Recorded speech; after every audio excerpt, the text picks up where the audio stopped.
Salam sehat, kaya raya dan bahagia. Tidak setiap orang yang memiliki uang banyak atau hidupnya mewah itu bisa dikatakan orang kaya. Bahkan orang yang memiliki penghasilan besar juga tidak bisa dikatakan kaya.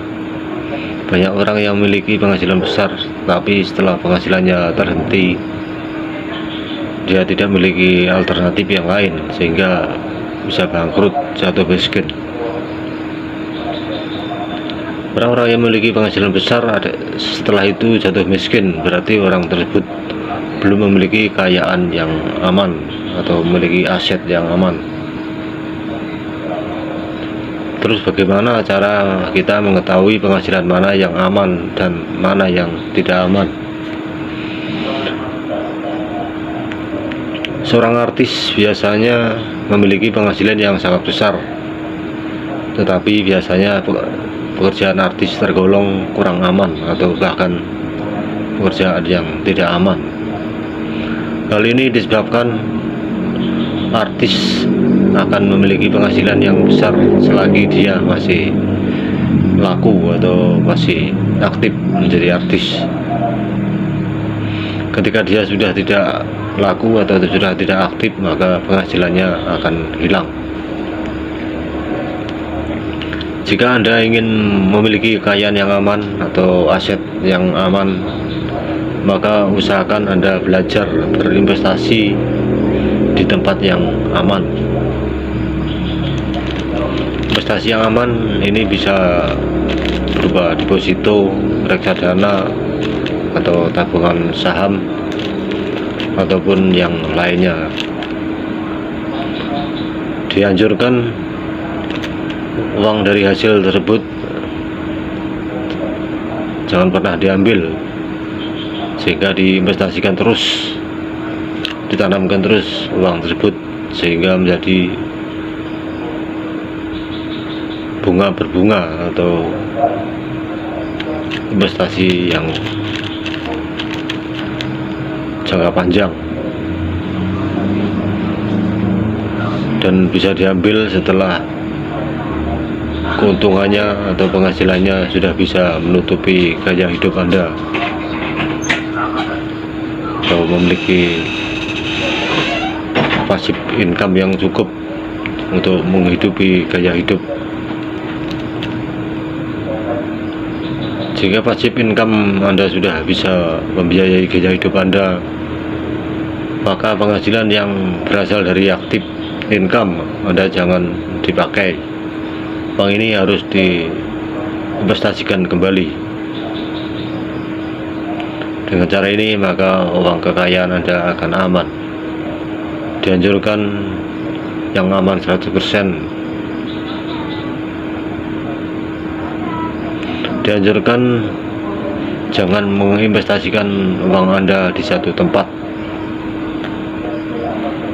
karena tidak ada investasi yang aman 100%. Jika ada salah satu investasi yang bangkrut, Anda tidak bangkrut 100%. Atau ada istilah, jangan menaruh telur pada keranjang yang sama.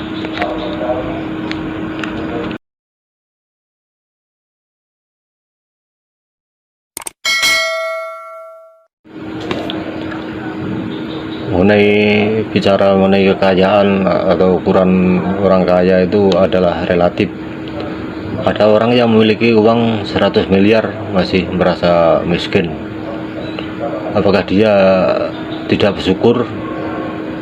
Belum tentu juga. Mungkin selama ini dia memiliki kekayaan 60 triliun, sehingga jika kekayaannya tinggal 100 miliar maka dia akan merasa miskin karena harta kekayaannya menurun.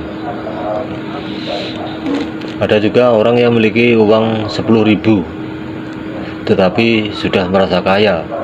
Kenapa bisa begitu? Karena selama ini dia tidak pernah memiliki uang, bahkan dia sering tidak makan, sehingga ketika menerima uang 10.000 dia akan merasa kaya.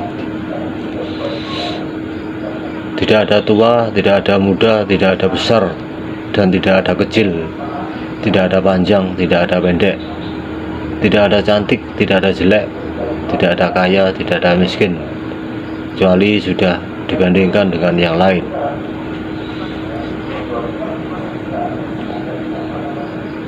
Memang umumnya orang yang uangnya sedikit disebut miskin karena seringkali dibandingkan dengan orang yang uangnya lebih banyak, sehingga orang yang memiliki uang sedikit dianggap miskin. Begitu juga orang yang uangnya banyak, biasanya dia pasti disebut kaya karena sering dibandingkan dengan orang yang uangnya lebih sedikit. Akan tapi ada beberapa pengukuran kaya yang mutlak. Misalnya kaya adalah jika pasif income-nya bisa mencukupi gaya hidupnya. Dengan cara ini, jika pasif income seseorang lebih kecil dari gaya hidupnya, maka orang tersebut masih tergolong miskin.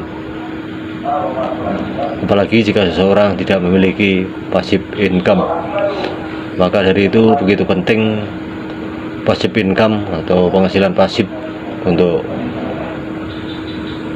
kehidupan, terutama untuk kehidupan sehari-hari, kehidupan masa tuanya. Seorang artis yang penghasilannya per bulannya miliaran rupiah masih tergolong miskin jika dia sama sekali tidak memiliki pasif income.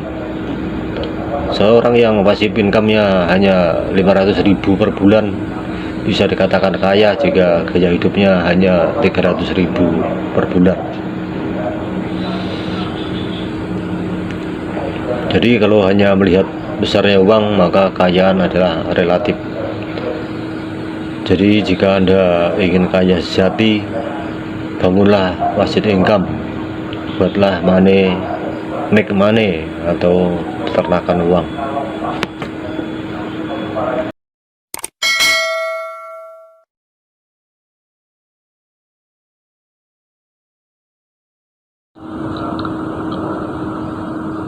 Nah, ada istilah ada orang yang ingin cepat kaya atau kaya cepat. Itu merupakan istilah yang sangat menarik bagi banyak orang, akan tetapi sebagian orang menilai ini merupakan hal yang negatif. Sebenarnya tidak, masih banyak cara positif untuk cepat kaya. Jika Anda ingin kaya cepat dan halal, maka kuncinya ada dua hal, yaitu yang pertama nilai tambah dan yang kedua faktor kali. Nilai tambah merupakan nilai yang terdapat pada barang atau jasa sehingga orang lain berani menukarkan atau membeli dengan uangnya demi mendapatkan barang atau jasa tersebut. Nah, jika Anda memiliki perusahaan dan produknya laku, maka berarti perusahaan Anda mempunyai nilai tambah. Tapi masalahnya sekarang ini banyak sekali perusahaan yang memiliki nilai tambah tetapi tidak memiliki faktor kali. Faktor kali adalah badan atau perusahaan ataupun instansi yang kalau disentuh efeknya multiplier. Misalnya kita memiliki rumah makan yang sudah teruji laku keras, maka faktor kalinya adalah dengan membuka cabang, atau kalau mau lebih cepat kita langsung menjual franchise. Dengan membuka franchise ini, maka perkembangan jumlah rumah makan kita akan jauh lebih cepat.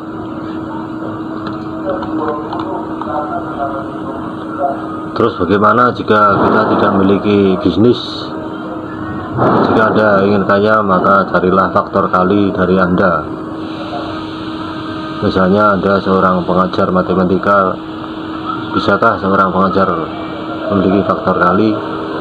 Ya, jawabannya adalah bisa. Anda bisa menulis buku ataupun membuat CD pelajaran dan dengan cara yang lain yang bisa melipat gandakan penghasilan Anda.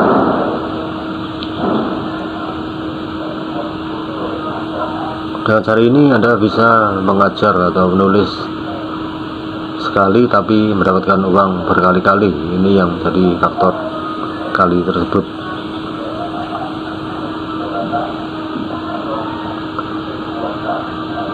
Seorang sales apakah bisa memiliki faktor kali? Ya tentu saja bisa.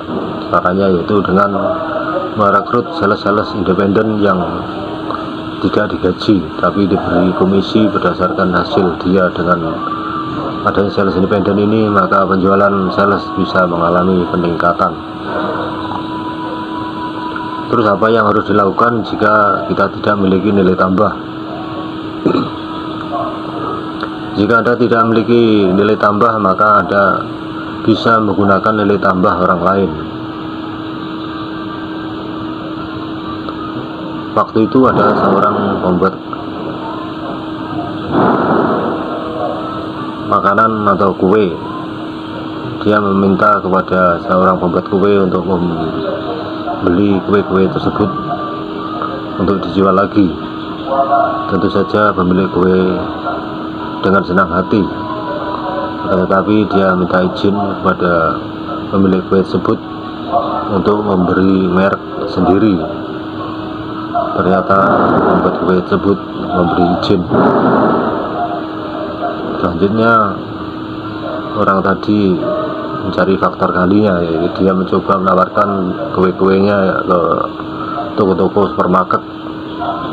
Ternyata supermarketnya menerimanya dengan senang hati. Akhirnya dia memasukkan kue-kue tersebut ke supermarket tersebut. Ternyata tidak berapa lama kue-kue tersebut di supermarket habis, sehingga supermarket se-Indonesia minta untuk disuplai. Tentu saja kalau supermarket se-Indonesia minta, berarti pesanannya sangatlah banyak. Akhirnya dia memberitahu kepada pemilik kue tersebut. Ternyata pemilik kue tersebut atau pembuat kue tersebut menyerah karena pesanannya banyak, tidak sanggup untuk melayaninya. Termasuk kue tadi tidak menyerah. Dia mencari orang yang bisa diajari cara membuat kue tersebut dengan ketentuan pemilik kue yang mengajari membuat cara bagaimana membuat kue tersebut, dan akan mendapatkan royalti dari hasil penjualan tersebut. Akhirnya masalah sudah diselesaikan, memasok untung, dan pemilik kue juga untung besar, dan supermarket juga punya keuntungan yang besar. Nah, itulah untuk meningkatkan faktor kali dan nilai tambah.